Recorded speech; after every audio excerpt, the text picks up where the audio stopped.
نحمده ونصلي على رسوله الكريم اما بعد فاعوذ بالله من الشيطان الرجيم بسم الله الرحمن الرحيم رب اشرح لي صدري ويسر لي امري واحلل عقدة من لساني يفقهوا قولي باب فضل انتظار الصلاة، نماز کا انتظار کرنے کی فضیلت کا بیان۔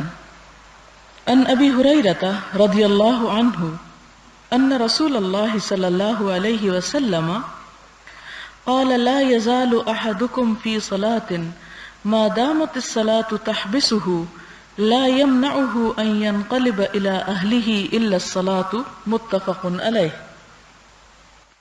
حضرت ابو ہریرہ رضی اللہ تعالی عنہ سے مروی ہے کہ حضور اکرم صلی اللہ علیہ وسلم نے فرمایا، تم میں سے ہر شخص اس وقت تک نماز میں رہتا ہے جب تک کہ نماز اس کو روکے رکھے، اس کو گھر کی طرف لوٹ جانے سے نماز کے علاوہ کوئی چیز نہ روکتی ہو۔ یعنی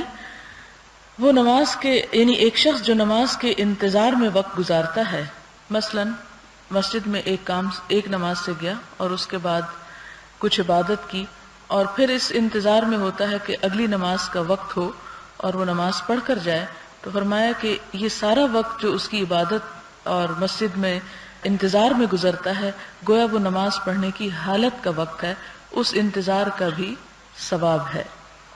حضرت ابو ہریرہ رضی اللہ تعالی عنہ سے مروی ہے کہ حضور صلی اللہ علیہ وسلم نے فرمایا، تم میں سے کوئی شخص جب تک اس نماز کی جگہ میں رہتا ہے جہاں اس نے نماز پڑھی، فرشتے اس کے لیے دعا کرتے رہتے ہیں جب تک کہ وہ بے وضو نہ ہو جائے۔ فرشتے کہتے ہیں، اللہم اغفر لہ، اللہم ارحمہ، اے اللہ اس کو بخش دے، اے اللہ اس پر رحم فرما۔ یعنی اگر نماز کے بعد کوئی شخص مصلی پر بیٹھتا ہے اور دعائیں کرتا رہتا ہے یا کچھ دیر اس کی وہاں لگ جاتی ہے، تو اس سارے وقت میں فرشتے اس کے لیے دعا گو رہتے ہیں، اس کے لیے بخشش اور رحمت کی دعائیں مانگتے ہیں۔ حضرت انس رضی اللہ تعالی عنہ سے مروی ہے کہ ایک رات حضور صلی اللہ علیہ وسلم نے عشاء کی نماز کو نصف شب تک مؤخر کر دیا، یعنی آدھی رات تک لیٹ کر دیا۔ پھر آپ نماز جب پڑھ چکے تو ہماری طرف متوجہ ہوئے اور فرمایا، لوگوں نے نماز پڑھ لی اور سو گئے، اور تم اس وقت سے نماز میں ہو جب سے تم اس کا انتظار کر رہے ہو۔ یعنی اگر کوئی شخص عشاء کی نماز دیر سے پڑھتا ہے خاص طور پر، تو جب تک وہ اس نماز کے انتظار میں رہتا ہے اور اس کی پڑھنے کی ادائیگی کے انتظار میں، تو وہ وقت بھی اس کا نماز ہی کی حالت میں لکھا جاتا ہے۔ لیکن یہ ڈیلے ایسی نہیں ہونی چاہیے کہ جس میں انسان کے اوپر نیند اتنا غلبہ پالے کہ پھر وہ نماز ہی نہ رہے۔ لیکن سارے کاموں کے آخر میں اگر نماز پڑھی جائے اور اس کا انتظار کیا جائے تو یہ بھی ایک افضل بات ہے۔ باقی نمازوں کے بارے میں جیسے کہ آپ جانتے ہیں، اذان ہوتے ہی فوراً پڑھ لینی چاہیے، لیکن عشاء کی نماز تاخیر سے پڑھنے کا ثواب ہے۔ اگلا باب ہے باب فضل صلاۃ الجماعہ، نماز با جماعت کی فضیلت کا بیان، یہ خصوصاً مردوں کے لیے ہے۔ حضرت ابن عمر رضی اللہ تعالی عنہما سے مروی ہے کہ حضور صلی اللہ علیہ وسلم نے فرمایا، نماز با جماعت اکیلے نماز پڑھنے سے 27 درجے بہتر ہے، یعنی 27 ٹائمز اس نماز کا ثواب زیادہ ہے جو جماعت میں پڑھی جائے بنسبت اس کے جو اکیلے ادا کی جائے۔ حضرت ابو ہریرہ رضی اللہ تعالی عنہ سے مروی ہے کہ حضور صلی اللہ علیہ وسلم نے فرمایا، ایک آدمی کو با جماعت نماز ادا کرنے پر گھر میں یا بازار میں نماز ادا کرنے کی نسبت 25 گنا ثواب ملتا ہے، اور وہ اس طرح ہے کہ جب وہ وضو کرتا ہے اور اچھی طرح وضو کرتا ہے اور پھر مسجد کی طرف نکلتا ہے تو اس کو نماز ہی نے گھر سے نکالا، پھر جو قدم بھی وہ اٹھاتا ہے اس سے اس کا درجہ بلند ہوتا ہے، اور جب وہ نماز پڑھتا ہے تو جب تک وہ اپنی جگہ پر رہتا ہے فرشتے اس کے لیے دعا کرتے رہتے ہیں، اور اپنی جگہ سے مراد یہاں مسجد ہے۔ اور کیا دعا کرتے ہیں؟ اے اللہ اس پر مہربانی فرما، اللہم صلی علیہ، اے اللہ اس پر رحم فرما، اللہم ارحمہ۔ اور وہ نماز ہی میں رہتا ہے جب تک کہ نماز کا انتظار کرتا رہتا ہے۔ یہ بخاری کی روایت ہے۔ اگلی حدیث حضرت ابو ہریرہ رضی اللہ تعالی عنہ سے مروی ہے، فرمایا ایک نابینا آدمی حضور صلی اللہ علیہ وسلم کی خدمت میں حاضر ہوا اور عرض کیا، یا رسول اللہ صلی اللہ علیہ وسلم، میرا کوئی رہنما نہیں جو مجھے مسجد میں لے جائے۔ اس نے حضور صلی اللہ علیہ وسلم سے درخواست کی کہ آپ اس کو گھر ہی میں نماز ادا کرنے کی اجازت دے دیں، تو آپ نے اس کو اجازت دے دی۔ پھر جب وہ واپس پلٹا تو آپ نے اس کو بلایا اور فرمایا، کیا تم نماز کے لیے آذان کی آواز سنتے ہو؟ اس نے عرض کیا، ہاں یا رسول اللہ صلی اللہ علیہ وسلم۔ آپ نے فرمایا، تو پھر آذان کی آواز پر لبیک کہا کرو، یعنی جو کچھ مؤذن کہتا ہے وہ ضرور کہا کرو۔ اس سے یہ بات پتہ چلتی ہے کہ نابینا انسان کے لیے رخصت ہے، وہ گھر پر بھی نماز پڑھے تو اس پر کوئی حرج نہیں اور اسے وہی اجر و ثواب ملے گا جو مسجد جانے کا ہے۔ اور یہ اس لیے کہا گیا کہ وہ بلا وجہ دوسرے کو مشقت میں مبتلا نہ کرے، کیونکہ اکیلا اس کا جانا اگر ناممکن ہو، خاص طور پر۔ جی ترجمے میں یہ جو عربی عبارت ہے اس میں لکھا ہے قال فاجب۔ فاجب کا مطلب ہے جواب دیا کرو۔ اس میں ہے کہ هل تسمع النداء، کیا تم آواز ندا کا مطلب آذان سنتے ہو، بالصلاۃ نماز کی؟ قال نعم، قال فاجب، تو پھر جواب دیا کرو یعنی لبیک کہا کرو۔ وعن عبد الله وقيل عمرو بن قيس المعروف بابن مكتوم المؤذن رضي الله عنه انه قال يا رسول الله ان المدينة كثيرة الهوام والسباع، فقال رسول الله صلى الله عليه وسلم تسمع حي على الصلاة حي على الفلاح فحي هلا۔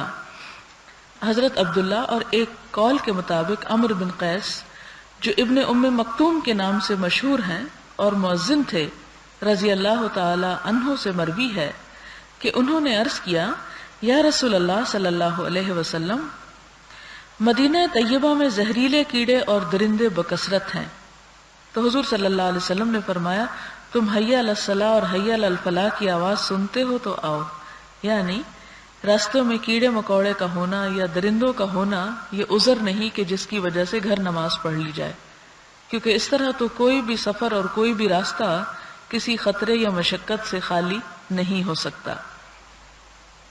حضرت ابو ہریرہ رضی اللہ تعالی عنہ سے مروی ہے کہ حضور صلی اللہ علیہ وسلم نے فرمایا، اس ذات کی قسم جس کے قبضہ قدرت میں میری جان ہے، میں نے یہ ارادہ کیا کہ لکڑیاں اکٹھی کرنے کا حکم دوں، پھر نماز کا حکم دوں اور آذان کہی جائے، پھر ایک آدمی کو حکم دوں اور وہ لوگوں کی امامت کرائے، اور پھر میں ان لوگوں کی طرف جاؤں جو جماعت میں حاضر نہیں ہوئے اور ان کے گھروں کو آگ لگا دوں۔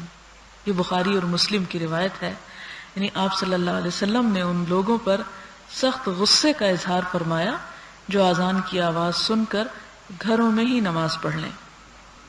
حضرت ابن مسعود رضی اللہ تعالی عنہ سے مروی ہے، فرمایا، جسے یہ بات پسند ہے کہ کل یعنی قیامت کے دن اسلام کی حالت میں اللہ تعالیٰ سے ملے تو اسے چاہیے کہ ان نمازوں کی پابندی کرے جبکہ ان کے لیے آذان کہی جائے، کیونکہ اللہ تعالیٰ نے تمہارے نبی کریم صلی اللہ علیہ وسلم کے لیے ہدایت کے طریقے مشروع فرمائے ہیں اور یہ نمازیں ہدایت کے طریقوں میں سے ہیں۔ اور اگر تم گھروں میں نماز پڑھو جس طرح یہ پیچھے رہ جانے والا اپنے گھر میں نماز پڑھتا ہے تو تم نے اپنے نبی کریم صلی اللہ علیہ وسلم کی سنت کو چھوڑ دیا، ترک کر دیا، اور اگر تم اپنے نبی صلی اللہ علیہ وسلم کی سنت کو ترک کر دو گے یعنی چھوڑ دو گے تو گمراہ ہو جاؤ گے۔ اور میں نے دیکھا کہ ہم میں سے وہی شخص جماعت سے پیچھے رہتا ہے جو منافق ہے اور جس کا نفاق ظاہر ہے، اور بلا شبہ ایک آدمی کو دو آدمی سہارا دے کر لاتے اور اس کو صف میں کھڑا کر دیا جاتا تھا۔ اس سے بہت ساری باتیں پتہ چلتی ہیں، اس حدیث کو دوبارہ تفصیل سے دیکھتے ہیں۔ پہلی بات تو یہ کہ جو شخص یہ پسند کرتا ہو کہ وہ قیامت کے دن ایک مسلمان کی حیثیت سے اٹھے اور اسلام کی حالت میں اللہ تعالیٰ کی ملاقات کرے تو اسے چاہیے کہ جب آذان کہی جائے تو اس وقت اس آذان کا جواب دے اور نماز کی پابندی کرے اور ہدایت کے طریقے کی پابندی کرے، اور وہ کیا ہے کہ حضور صلی اللہ علیہ وسلم کی سنت کے مطابق مسجد میں جائے، کیونکہ جس نے میری سنت کو ترک کر دیا تو وہ گمراہ ہو گیا۔ گویا مسجد میں جانا اسلام کے شعائر میں سے ہے، اسلام کی پہچان ہے، اور مسجدیں تعمیر ہی اس لیے کی جاتی ہیں کہ وہاں پر نماز پڑھی جائے، ادروائز تو وہ ایک صرف میوزیم ہو کر رہ جائیں گی۔ اسلامک فیوچر ایک رسالہ ہے، ریاض سے نکلتا ہے، اس میں دنیا بھر کے مختلف حالات اور اسلام پر مبنی کئی مضامین ہوتے ہیں۔ تو اس میں ایک اٹلی کی مسجد کے بارے میں کہا گیا کہ شاہ فیصل شہید نے وہ مسجد تعمیر کرائی تھی، اور اس کے لیے نہ صرف یہ کہ مال دیا بلکہ بہت تگ و دو کی، بہت جد و جہد کی، کیونکہ روم کے اندر مسجد بنانے کی اجازت نہیں تھی۔ اس کے لیے کئی سال لگے اور بہت اعلیٰ سطح پر نیگوشیشن کے بعد وہ مسجد تو تعمیر ہو گئی، لیکن وہ اس طرح کی تعمیر ہے کہ باہر سے دیکھنے سے ایک شخص کو مسجد نام کی شے نظر نہیں آتی، نمبر ایک۔ دوسری بات یہ ہے کہ کوئی شخص واشنگٹن سے اٹلی میں آیا اور اس نے یہ سوچا کہ نماز کا وقت ہے تو ہم مسجد نماز پڑھتے ہیں اور اس کے ساتھ ہی اس کو وزٹ بھی کر لیتے ہیں۔ وہ وہاں پر پہنچتا ہے اور کہتا ہے کہ اس پر تالے پڑے ہوئے تھے۔ ہم نے معلوم کیا کہ یہ تو نماز کا وقت ہے تو مسجد لاکڈ کیوں ہے؟ تو انہوں نے کہا کہ یہ صرف جمعے کی نماز کے لیے کھلتی ہے، اور اس ملینز آف ڈالرز کی وہ مسجد تعمیر ہوئی۔ پھر اس کے بعد یہ تھا کہ ہم نے تھوڑا تردد کیا کہ ہم بہت دور سے آئے اور مسجد وزٹ کرنا چاہتے ہیں تو ہمیں اجازت دی جائے۔ تو انہوں نے کہا کہ اگر آپ مسجد وزٹ کرنا چاہتے ہیں تو فلاں اور فلاں دن 9 سے شاید 11 بجے کو 2 گھنٹے کا ٹائم تھا، وہ سیاحوں کا ٹائم ہوتا ہے مسجد کو دیکھنے کے لیے، تو اس وقت آپ آ سکتے ہیں۔ تو اس پر وہ پھر تبصرہ کرتا ہے آگے جا کر مضمون نگار یا وہ جو سیاح تھا کہ میں نے یہ سوچا کہ یہ مسجد ہے یا کوئی میوزیم ہے، ایک تاریخی مقام یا ایک بہترین تعمیر کے نمونے کے طور پر کھولا جاتا ہے اور نماز کے اوقات میں سے نہیں کھولا جاتا۔ اور یہ کہاں ہے مسلمان ملکوں کے سفراء اور کہاں ہیں وہ کاؤنسلرز جو اس ملک میں ہوتے ہوئے اس مسجد کو کھولنے کے لیے یا کھلوانے کے لیے کوئی تگ و دو نہیں کرتے۔ اور ساتھ ہی یہ کہ کیا مسجد کا مطلب صرف اس میں جمعہ کی نماز ہے؟ حالانکہ مسجد تو بنائی ہی اس لیے جاتی ہے کہ اس میں 5 وقت کی نماز پڑھی جائے اور آذان دی جائے۔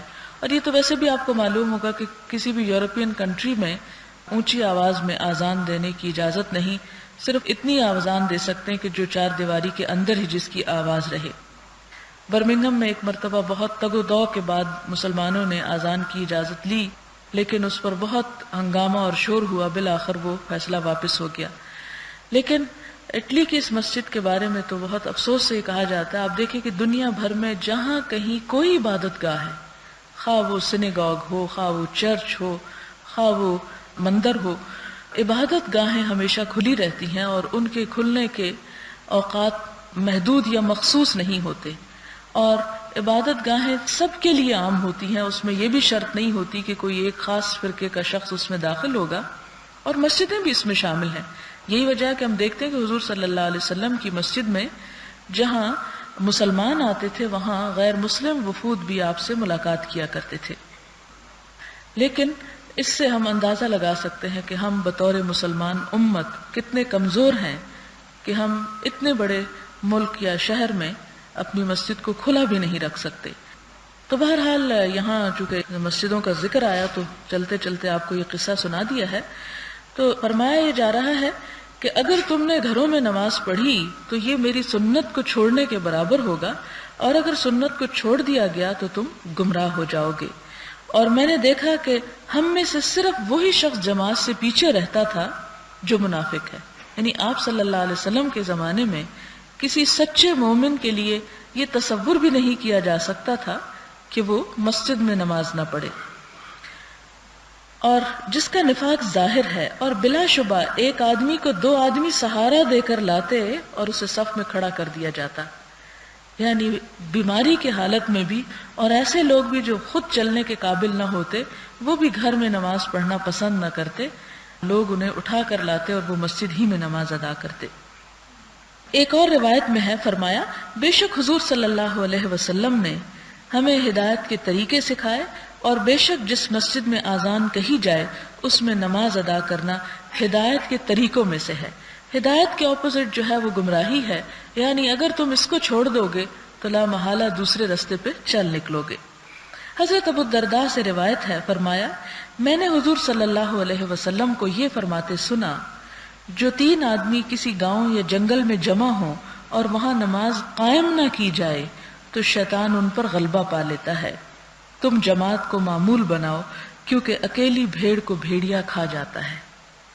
یعنی اس سے کیا پتہ چلتا ہے کہ اگر 3 لوگ بھی، 3 مرد مثلا یا 3 لوگ یہاں ذکر ہے کسی جگہ پر اکٹھے ہیں تو ان کے لیے لازم ہے کہ وہ پھر جماعت قائم کریں، یعنی جماعت سے نماز پڑھیں. اور یہاں پر فرمایا گیا کہ جماعت کو لازم پکڑو، یعنی خاص طور پر نماز کے وقت اکٹھے نماز پڑھو، الگ الگ نہ پڑھنا ورنہ تمہارے دل متفرق ہو جائیں گے. اور تشبیہ دی بھیڑ سے کہ جو بھیڑ اپنے ریوڑ سے الگ ہو جاتی ہے بھیڑیا اسے کھا جاتا ہے. اسی طرح جو شخص ذکر کی یا دین کی مجلسوں سے الگ ہو جاتا ہے کہ شیطان اس پر غالب آ جاتا ہے اور اسے وہ اللہ تعالیٰ کے راستے سے پھر بھٹکانے میں کامیاب ہو جاتا ہے. اگلا باب ہے باب الحث علی حضور الجماعت فی الصبح والعشاء، صبح اور عشاء کی جماعتوں میں حاضر ہونے پر ابھارنے کا بیان.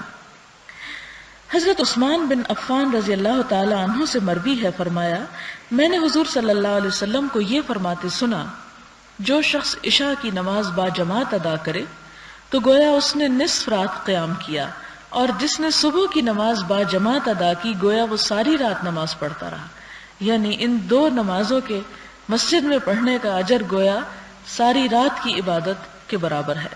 اور ترمذی کی ایک روایت میں ہے کہ حضرت عثمان بن عفان رضی اللہ تعالی عنہ سے مروی ہے، فرماتے ہیں کہ حضور صلی اللہ علیہ وسلم نے فرمایا جو عشاء کی جماعت میں حاضر ہو اس کو نصف رات کے قیام کا ثواب ملے گا، اور جو عشاء اور فجر کی نمازیں با جماعت ادا کرے تو گویا اس نے ساری رات قیام کیا. حضرت ابو ہریرہ رضی اللہ تعالی عنہ سے مروی ہے کہ حضور صلی اللہ علیہ وسلم نے فرمایا اگر لوگوں کو معلوم ہو کہ عشاء اور فجر کی نمازوں کا کتنا درجہ اور ثواب ہے تو وہ ان نمازوں کے لیے آئیں، خواہ انہیں ہاتھ اور گھٹنوں کے بل چل کر ہی کیوں نہ آنا پڑے. اور آپ کی اس بات سے مجھے یاد آیا کہ ازواج مطہرات اور کثیر تعداد میں صحابیات جو تھیں وہ ان نمازوں کے لیے مسجدوں میں حاضر ہوتی تھی. اور اب بھی آپ دیکھیں مسجد نبوی میں کتنے اہتمام کے ساتھ لوکل لوگ بھی نماز پڑھنے کے لیے جاتے ہیں. خصوصاً فجر اور عشاء میں آپ دیکھیں گے وہاں رش بڑھ جاتا ہے، باقی نمازوں میں نسبتاً کم ہوتا ہے. ایک تو کام کی وجہ ہوتی ہے اور دوسرا یہ کہ ان نمازوں میں تلاوت بھی ہوتی ہے اور کچھ خشوع و خضوع میں اضافہ ہوتا ہے. اور بے شمار صحابیات کی ہمیں روایات ملتی ہیں، وہ یہ کہتی ہیں کہ جب ہم نماز پڑھ کے فجر کی لوٹتے تھے تو ابھی اتنا اندھیرا ہوتا تھا کہ ایک دوسرے کی شکلیں پہچانی نہ جاتی تھیں، یعنی اول وقت میں فجر بھی پڑھ لیا کرتے تھے. حضرت ابو ہریرہ رضی اللہ تعالی عنہ سے مروی ہے، فرماتے ہیں کہ حضور صلی اللہ علیہ وسلم نے فرمایا منافقوں کے لیے سب سے بوجھل عشاء اور فجر کی نمازیں ہیں، اور اگر انہیں معلوم ہو کہ ان پر کتنا درجہ ملتا ہے تو وہ ان نمازوں کے لیے آئیں، خواہ انہیں ہاتھوں اور گھٹنوں کے بل چل کر آنا پڑے. اگلا باب ہے باب الامر بالمحافظۃ علی الصلوات المکتوبات والنہی الاکید والوعید الشدید فی ترکہن، فرض نمازوں کی پابندی کرنے کا حکم اور ان کو ترک کرنے کی سخت ممانعت اور وعید شدید. قال اللہ تعالی حافظوا علی الصلوات والصلاة الوسطى، وقال اللہ تعالی فإن تابوا وأقاموا الصلاة وآتوا الزکاة فخلوا سبیلہم. اللہ تعالیٰ کا ارشاد ہے نمازوں کی پابندی کرو، خصوصاً درمیانی نماز کی، اور اس سے مراد نماز عصر ہے، کیونکہ دن کے آخری حصے کی نماز ہے جس میں انسان عموماً مصروف ہوتا ہے یا دوپہر کے آرام کی وجہ سے اس میں تاخیر ہو جاتی ہے اور ایک طرح سے غفلت اور تھکاوٹ کا وقت آ جاتا ہے، اس لیے اس کی خصوصی حفاظت کی تلقین کی گئی. دوسری آیت میں فرمایا، سورۃ توبہ کی آیت ہے، پھر اگر یہ توبہ کر لیں، نماز قائم کریں، زکوٰۃ ادا کریں تو ان کا راستہ چھوڑ دو.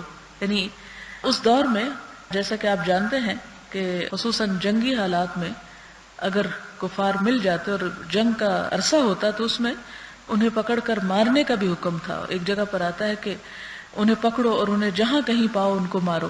اور یہ نہیں کہ ہر حال میں، یہ جنگ کے حالات میں، لیکن اگر کوئی ایسا گروہ مل جائے اور ایمان کا اظہار کرے تو صرف کلمہ پڑھ لینا کافی نہیں، بلکہ نماز قائم کرے اور زکوٰۃ ادا کرے تو ان کا راستہ چھوڑ دو ہی نہیں. سچے مسلمان کی علامت یہ ہے کہ ایمان کے اقرار اور اظہار کے بعد نماز اور زکوٰۃ کی پابندی کرے.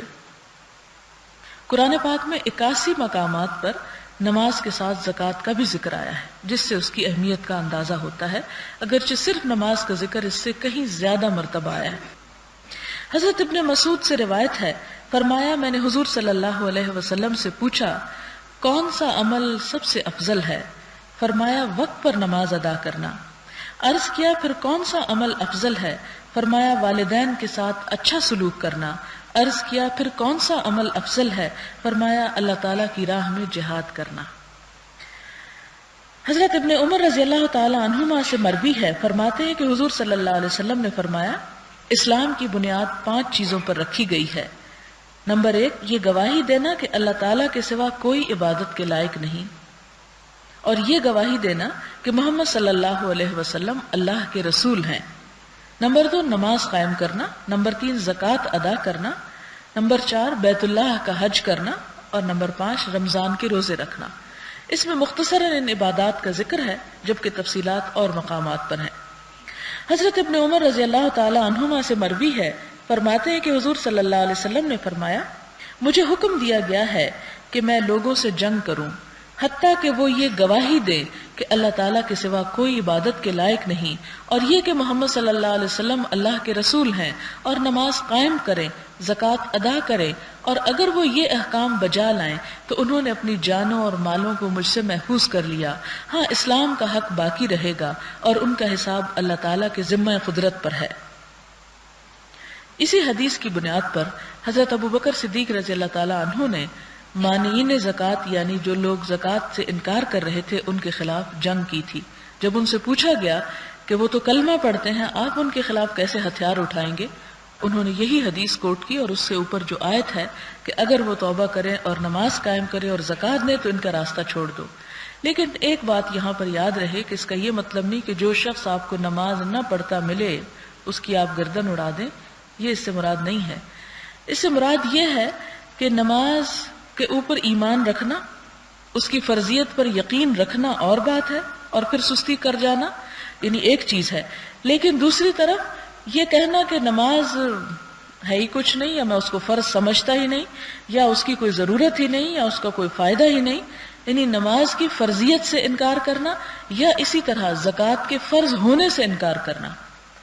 تو یہاں پر حضرت ابوبکر صدیق رضی اللہ تعالیٰ عنہ نے جن لوگوں کے خلاف جنگ کی تھی وہ لوگ تھے جنہوں نے ایک طرح سے ارتداد کا ارتکاب کیا تھا، یعنی مرتد ہو گئے تھے اور کہا تھا کہ ہم زکوٰۃ کو فرض مانتے ہی نہیں، جس کے بارے میں ثعلبہ کا واقعہ ہے کہ جس کے پاس زکوٰۃ کا حکم لے کر حضور صلی اللہ علیہ وسلم کے نمائندے پہنچے تو اس نے کہا ما هذه الا اخت الجزیہ، کہ یہ تو مجھے ٹیکس کی بہن معلوم ہوتی ہے اور میں اس کو ادا نہیں کرتا. تو ایسی صورت میں اگر کوئی کہے کہ یہ تو ایک ٹیکس ہے اور میں یہ دینا نہیں چاہتا، اسے اللہ تعالیٰ کی طرف سے ایک فریضہ نہ سمجھے تو اس کے خلاف پھر جنگ کی جا سکتی ہے.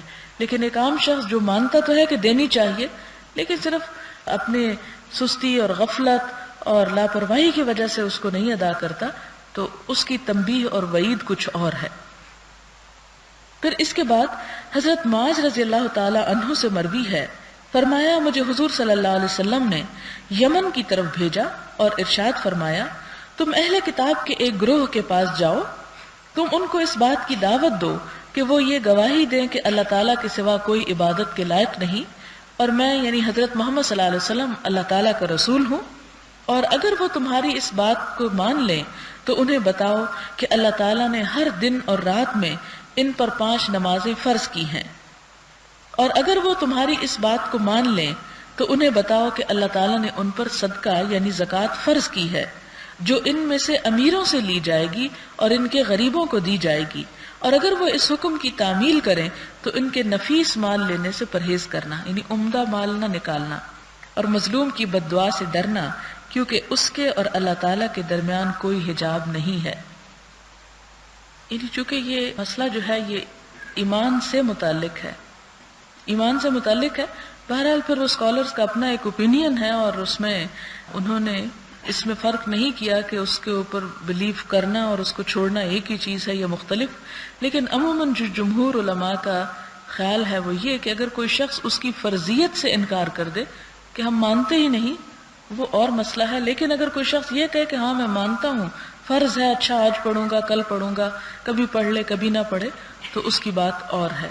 اس کا یہ مطلب نہیں کہ وہ گناہ گار نہیں ہے. گناہ گار ہونا اور اللہ تعالیٰ کی پکڑ ہونا اور بات ہے، کیونکہ آخری پاروں میں آپ پڑھیں گے 29ویں پارے میں کہ ان سے پوچھا جائے گا مجرموں سے کہ ما سلککم فی سقر، کہ تمہیں جہنم میں کیا چیز لے گئی؟ تو وہ کہیں قالوا لم نک من المصلین، کہ ہم نماز پڑھنے والوں میں سے نہ تھے. اور دوسرا جرم کیا تھا؟ ولم نک نطعم المسکین، اور ہم مسکین کو کھانا نہیں کھلاتے تھے. تو وہ بھی زکوٰۃ اور صدقات کی طرف اس میں بھی اشارہ ملتا ہے نماز کے ساتھ.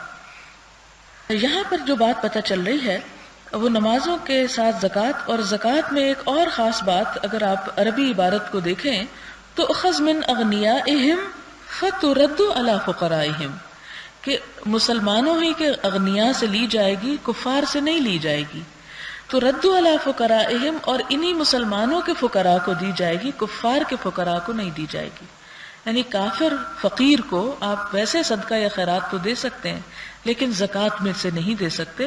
اور اس کی بنیاد بھی یہی حدیث بنائی جاتی ہے کہ چونکہ کافروں سے مطالبہ نہیں کیا جاتا، زکوٰۃ لی نہیں جاتی، لہٰذا ان کے فقراء کو دی بھی نہیں جائے گی. ان سے جزیہ یا کوئی اور معاملہ کیا جا سکتا ہے جس میں سے پھر ان کے فقیروں کا حق دیا جائے گا. یہ فیصلہ کرنا کسی بھی حکومت کا پھر اپنا معاملہ ہے.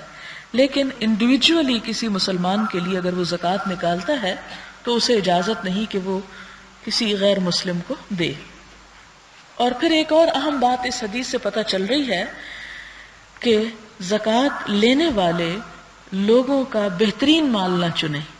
مثلا اونٹوں پر زکوٰۃ ہوتی تھی، بھیڑ بکریوں پر ہوتی تھی، تو ایسا نہ کریں کہ جو ان میں سے 40 بکریوں پہ اگر زکوٰۃ ہے تو ان میں سے بہترین بکری نکال لیں، سب سے زیادہ پلی ہوئی، کیونکہ وہاں تول کر زکوٰۃ نہیں لی جاتی، نگ پہ لی جاتی ہے. تو اس طرح جب ایک اس میں سے لینا ہو تو ہو سکتا ہے ایک بہت اچھا پلا ہوا بکرا ہو اور دوسرے ذرا مریل ہو، تو اب دینا تو جو مثلا ایک ہے، تو اس صورت میں لینے والے کو یہ تلقین کی گئی کہ تم ان کا عمدہ مال نہ چھیننا، وہ جو دے دیں اپنے شوق سے دیں. اور دینے والوں کو کیا کہا گیا کہ اللہ تعالیٰ کی راہ میں ردی مال نہ دو. اب یہ ہے دین سہولت. آپ صلی اللہ علیہ وسلم نے فرمایا تھا انما بعثت بالحنیفیۃ السمحۃ السہلۃ، کہ میں دین حنیف کے ساتھ بھیجا گیا ہوں جو بہت آسان اور بہت سہل ہے، اور اس میں بڑی سماحت ہے. سماحت کا مطلب ہے کہ جس میں دوسرے کی مروت اور دوسرے کا لحاظ رکھا جاتا ہے. اور یہاں بھی آپ دیکھیں کہ دونوں کو، دینے والے کو اور لینے والے کو اپنے اپنے طور پہ ذمہ دار قرار دیا جا رہا ہے. لینے والے سے مراد کون ہے؟ جو ٹیکس کلیکٹر جس طرح ہوتے ہیں، یہ زکوٰۃ کے عاملین علیہا جسے قرآن میں کہا گیا، کہ جو لوگوں کے گھروں میں یا لوگوں کے کھیتوں اور تجارت کی جگہوں پر جا کر حکومت کی طرف سے نمائندہ بن کر وہ زکوٰۃ کا مال وصول کر کے خزانے میں جمع کرائیں. ان سے کہا گیا کہ جب تم لینے لگو تو سختی نہ کرنا، اور ان سے وہ نہ لینا جو وہ نہ دینا چاہیں. اور دوسری طرف دینے والوں کو کیا کہا گیا کہ اللہ کی راہ میں دیتے ہوئے تم ناپسندیدہ چیزیں نہ چنو، جیسا کہ قرآن پاک میں آپ پڑھ چکے ہیں کہ الا ان تغمزوا، مگر یہ کہ تم خود ہی آنکھیں بند کر لو، اگر کوئی تمہیں دینا چاہے تو تم ایسی چیز اپنے لیے پسند نہ کرو گے. اور اسلام کی اصل روح کیا ہے، خاص طور پر حقوق العباد میں، کہ تم اپنے مسلمان بھائی کے لیے وہی پسند کرو جو تم اپنے لیے پسند کرتے ہو. پھر اس کے بعد فرمایا کہ اور مظلوم کی بد دعا سے ڈرنا، یعنی کسی پر ظلم اور زیادتی نہ کرنا، کیونکہ اس کے اور اللہ تعالیٰ کے درمیان کوئی حجاب نہیں. یعنی صرف فرض چیز لینا، اس سے زیادہ مت کھینچنا اس سے، ورنہ اللہ تعالیٰ کے ہاں اس کی دعا جو ہے رد نہیں کی جائے گی. تمہارے ظلم اور جبر کے آگے اگر وہ نہیں بول سکے گا تو اللہ تعالیٰ اس کے طرف سے بدلہ لینے کے لیے کافی ہے.